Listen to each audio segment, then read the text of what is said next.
Good afternoon, Patriots. Got you January 18th, Sunday, 2026, 18th or 19th. Anyway, man, I've been doing quite a few little podcasts in the last 5 years. Every time something came up that I thought we needed to talk about. And this last 30 days has been unlike any 30 days I've ever seen. We've had, let's see, fallen angels. We have the fallen angels that we're seeing within our group, within our Patriot community. We're finding out about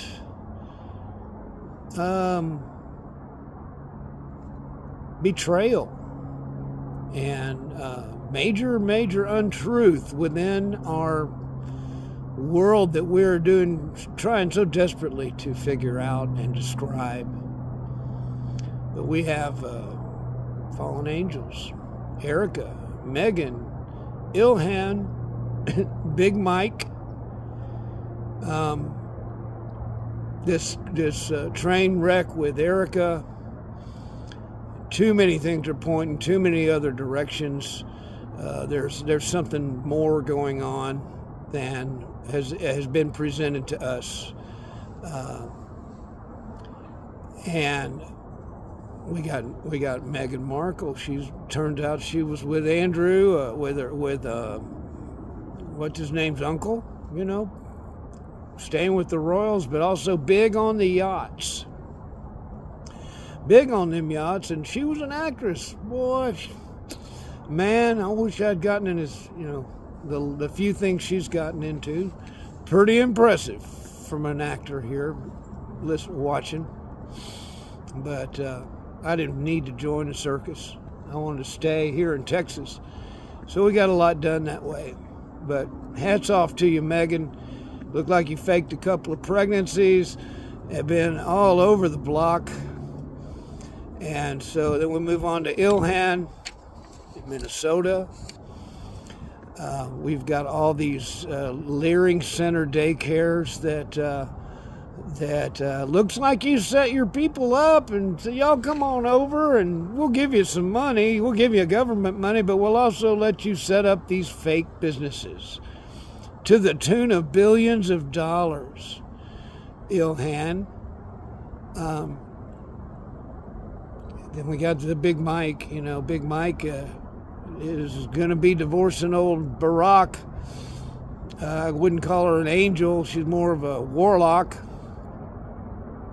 But the crazy, we got a first lady that probably was a first lady boy. We got a Somalian senatress who married her brother and opened billions of dollars up to, I guess, go to Somalia to help them with their deal, with their terrorist shit. And back to Erica. The gift that keeps on giving, Erica. You are no closer to who you're saying you are than anything. Your whole world's a lie. And you were put there, obviously, as a handler of us and of Charlie. And so, as we look at the world, and we see things that don't add up. They told us things are going to get real fucking weird, and they have. Well, I just finished the last episode of the third season of Landman, and I noticed in the last week's episode, our hero's daughter was at TCU, and she got assigned a roommate that was the classic woke as can be, impersonating a boy, telling her that she can't handle the leather shoes and the anything that's animal products. She can't take music because music, and then she can't take certain words because they're triggers. And so as that script worked itself out on last week's episode, our girls, our TCU cheerleader girls, mama got in there and got her permission to live off campus.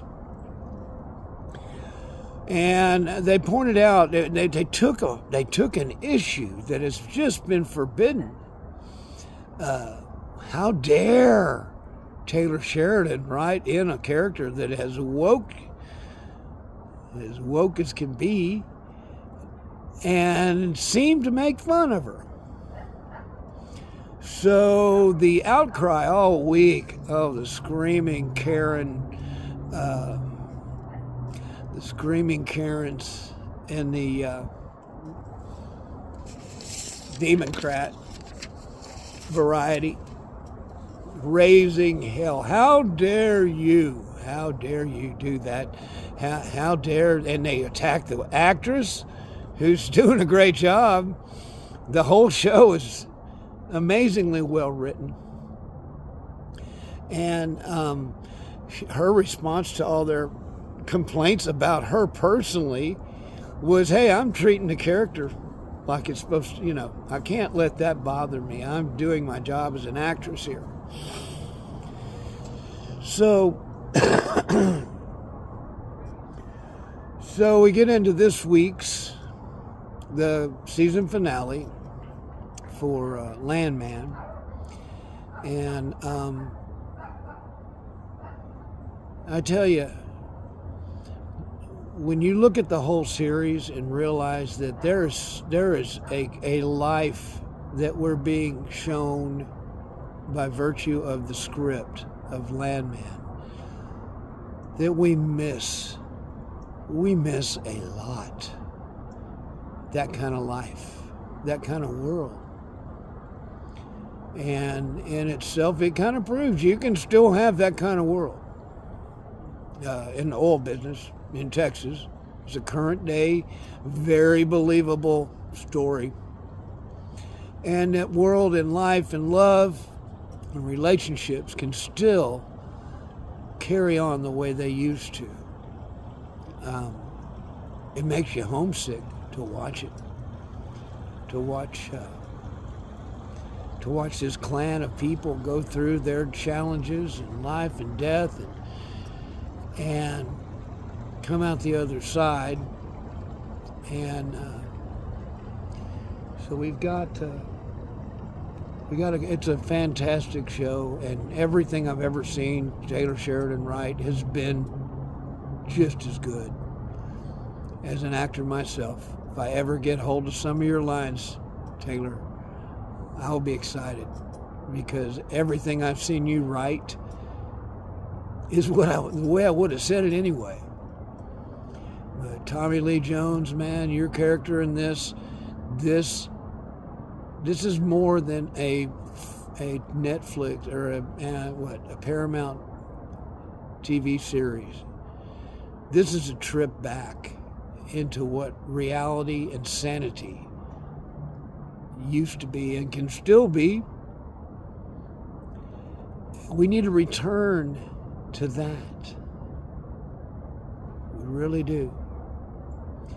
Because all this creepy ass Turning Point shit and Meghan Markle and Ilhan Omar and Big Mike, y'all don't count. That ain't real. And we're not going to, you're only going to be more exposed every day as to what your fucking agenda really is. And it ain't good for us.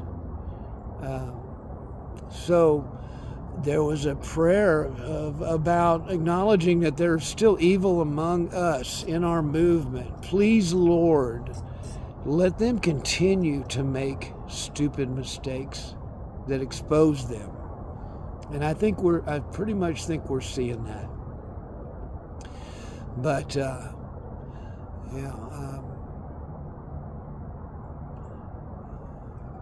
watching family and missing mine. You know the story between the son and Tommy and his dad, played by Sam Elliott. I miss that. I miss my dad. He was 82. He was playing golf with me every weekend for the last 5 years. He hit the ball 250 yards at 82 and still beat me most of the time. Usually did it with his mouth. I miss you, Dad. I miss you, Mom.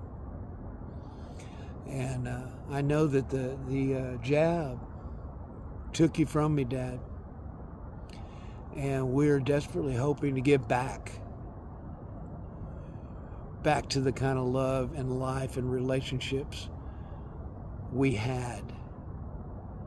But in this world right now, these opportunities are diminishing. And at my age, you know, my days of having love in my life might be over. But I got the love of this country. We've got this movement that needs guidance, that needs as many people trying to figure out what the fuck is going on as possible. And love and faith have to rule. They have to prevail, because hate and satanic bullshit is not going to win. And we're watching that battle right now. So you can really tell, I can tell how much I miss the world as it was not too long ago, and how much I look forward to it being back. Make America great again and again and again. And where we go one, we go all.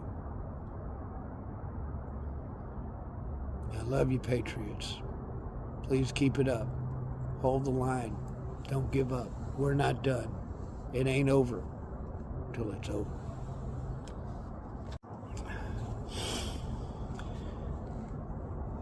Good evening, Patriots. This part of the report, we're going to go through the last, ever since, we can go back to 2017.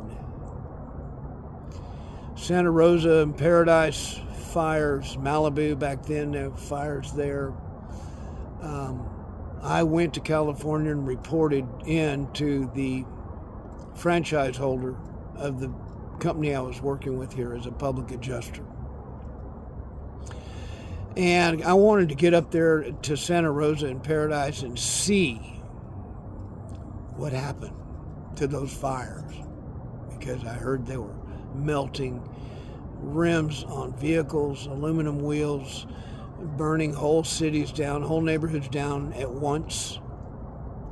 And I wanted to go see. So I got there and they said, "Hey, do you measure? Are you marketing or measuring? You want to measure these? Have you ever built a claim for a fire loss?" And I said, "No, I'm specialized in hurricane, tornado, wind, and hail losses. But I was a firefighter in Austin. I certainly can do that." And he said, "Well, see, what we have to do here is every one of these houses, thousands of them, Santa Rosa and Paradise, California, they're burnt to the slab. So what you do when that happens is you get a tick, called a tick sheet, that has what should have been in each room. And it's kind of like a multiple choice question. You go through and you use the tick sheet to intuit the contents that might have been there before the whole place completely vaporized. Fires hadn't really gone this way up until then for thousands of houses. And I wanted to see. I don't believe that was a normal fire. And fast forward, we've got fires in Lahaina. The second round, a couple of years later, Lahaina, LA, Pacific Palisades, and those fires.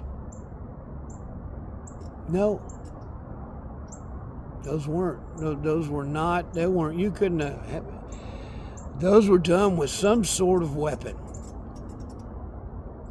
And as I interviewed with that adjuster in California, he realized I was from Texas, and he had his whole office was full of fire equipment. And he was being, he was a fire groupie for sure. So I figured he'd like me, but he had to tell me how these fires were caused by global warming, by my president, Donald Trump. And I specialize in damage. I mean, as an adjuster, public adjuster, and a commercial contractor for 30 years, public adjuster for 10, causation. And what happens when this happens, this is what it looks like after it happens. Forensic research on fire. These fires, they were a weapon. They were intentional. And they were far more than any arsonist with a gas can could ever dream of doing. It's something burning us from the sky. As those people sat in Lahaina, in their cars, on Front Street, evidently the Pacific's on the left or right of it, and they're burning in their cars, incinerating completely on a road next to the Pacific Ocean. Funny thing, there were boats out in the water that also incinerated completely. Also, the cops weren't letting people out of there. There was no water there when the firemen got to the fire. Same thing happened in LA, no water in the hydrants. No responsibility by the mayor or the governor. But what we're seeing now, back when I went there in 2017, there was a massive, public adjusters get in there and start making these claims up, getting them done so these people can rebuild. And whether it's hurricane, fire, tornado, hail, that is the key with all adjusters, is that we see something, okay, there's going to be a hurricane, come in and find out who's going, where you're going to be, let's meet. It's kind of a little group of people that travel the country. Then you'll see us at all the disasters. But once Lahaina happened, I worked in Hawaii as an adjuster. I'm licensed there. Nothing. Nobody. There is no rebuilding going on. Those people have to move. The regulations are too prohibitive for them to be able to rebuild one stick of their property. Insurance companies got to love that. Whoa. Same thing with LA. Even when Trump goes in there and says, get these people going, building their shit back tomorrow, they still don't. So LA, several $billion worth of real estate that the insurance isn't going to have to pay for. They got them just moved. They're going to just move. They'll probably have to pay a little bit, but they come out good because the building codes and the restrictions and regulations are so prohibitive. Nobody's building anything back in LA. That's wrong. It shows intentionality. It shows they needed that land for something else. And they moved those people off. And it really qualifies as an attack, an act of war. Why? I don't know why it's so hard for everybody to figure that out, but that's the case. And even looking in the NFPA book that we train on in the firefighting, I want to see what training said about these fires. And they go, yes. Then many times the electrical company starts them, or they start from electrical equipment, and then they jump around in a hopscotch fashion. Oh, good. I can't wait to be a fireman now, to find out that even if I have the best equipment in the world for firefighting, that the way the fire jumps around now, I still could easily die, because it jumps around in a hopscotch fashion. That's bullshit. It affects my firefighters. And it's a lie. That's a weapon. You're sending firefighters in there that are unarmed to take on a weapon. And the sad thing, the other thing California does to their firefighters, they make convicts fight fires. So I go out there as a firefighter, talk to them about the adjusting, and that didn't work, but there was still fires going on. So anywhere in the country I can show up at a fire, and they'll hand me some hose and say, help us with this. And that's just what happens. But not in California. You don't want to fraternize with the convicts out there fighting those fires. We can't just let anybody go in there and fight those fires. Bullshit. California, we're going to get you back. We're going to get you back in our world. This is bullshit. Newsom and Bass and any of you other assholes. And then we jump up to Minnesota with Walsh and Fry and mentally ill hand. This is all crap. Y'all quit. Do not worry about the absurd bullshit, everybody. It's about to get better. And pull back. Give yourself, go watch some TV, or go hang out at the river. You know, catch a fish. Do something that doesn't involve this latest bullshit. Fishing is still the same as it ever was. Same bait, same fish. Thank God we can still do those things. There's a freedom in just doing that's starting to look like there may be a day when that won't be one of the things we do. But it ain't today. And I just need all you people, all you woke people need to understand that if you have issues with your daddy or your mommy, there's other ways to deal with it than just hating on us. And you have been taken advantage of in your diminished mental capacity. You have been used by the wrong side of this thing, the wrong side of history.